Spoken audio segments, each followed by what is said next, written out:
it's Haley from Haley's Library, and today we'll be reading Those Darn Squirrels by Adam Rubin, illustrated by Daniel Salmeri.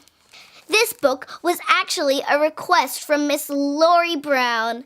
Thank you so much, Miss Lori Brown, for suggesting this amazing book. And remember, if you guys have a request, just put it down in the comments below. And let's get started with Those Darn Squirrels. Those darn squirrels. I like how he capitalized the word darn, just those darn squirrels.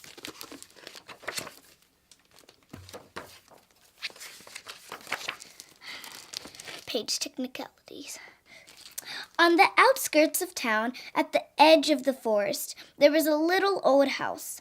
The only thing older than the little house was the man who lived in it, Old Man Fookwire. Old Man Fookwire was so old that when he sneezed, dust came out. He was also a grump. He hated pie. He hated puppies. The only thing that he liked was birds. All summer long, the old man painted pictures of the birds that visited his backyard. There were whirly-birds and bonga-birds and baba birds and yabba birds. Even a rare floggle bird came by once or twice. Fookwire's paintings weren't very good, but the birds never said anything. All they said was, "Caw, caw, caw." When the air turned crisp and the leaves began to change color, the old man grew sad. He knew that soon the birds would fly south for winter, as they did every year, and then he would be lonely. Then he had an idea. If he fed the birds, maybe they would stick around. So Old Man Fookwire built beautiful birdhouses and put them up all around his backyard. He filled the feeders with delicious seeds and berries, and soon birds came from all over the forest just to eat out of the old man's yard. It's kind of rude. But the birds weren't the only ones who liked the bird feeders. The squirrels did too. Not many people know this, but squirrels are the cleverest of all woodland creatures. In fact, they're fuzzy little geniuses. They can make a house out of a tree, a bed out of a bunch of leaves, and a box kite out of twigs, dirt, and a squirrel spit. They are also excellent at math. Winter was fast approaching, and the squirrels needed to gather as much food as they could to get ready. So they decided to take some of the bird food. Yes. The birds were not happy. Neither was Old Man Fookwire. When he discovered what had happened, he shook his fist and yelled, "Those darn squirrels!" He filled the feeders again, but this time he hung them from a clothesline. Then he went back inside, confident that the squirrels would no longer be able to get the seeds and berries. But the squirrels were determined. They devised a plan, and this time they took all the food from the bird feeders. Flimsy! How flimsy is that tree? The birds were furious. "Humph! Humph! Humph!" yelled the bonga bird. "Those darn squirrels!" yelled Old Man Fookwire. "Yum," said the squirrels. Now it was Old Man Fookwire's turn to devise a plan. He went to the general store to get supplies. He bought lasers and clamps. He bought wires and springs. He bought all sorts of tools and built a veritable fortress around the bird feeders. Then he refilled them very carefully. "Na, na, na, na, na," snorted the floggle bird. The squirrels stayed up all night working on their strategy. They drank cherry cola and ate salt and vinegar chips to help them stay awake. Finally, they had it, the perfect plan. They put on their tiny helmets and prepared to launch themselves into the air, over the fence, between the lasers, and onto the bird feeders. 'Cause that can happen. The first squirrel misfired and hit a tree. The second squirrel went too high and landed in a bucket.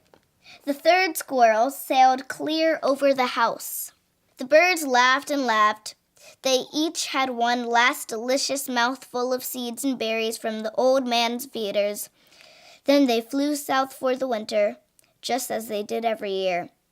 Said the floggle bird. After the birds left, Old Man Fookwire was lonely, just as he was every year. He fixed himself some cottage cheese and pepper, his favorite snack. But he was still lonely. When he looked out the window, the squirrels could tell that he wasn't happy. "Go away!"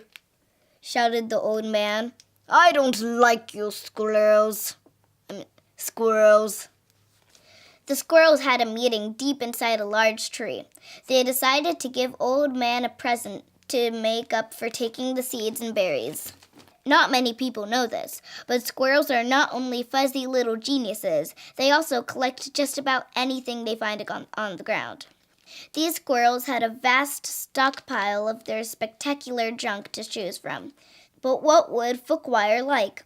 Bottle caps? Popsicle sticks? Postage stamps?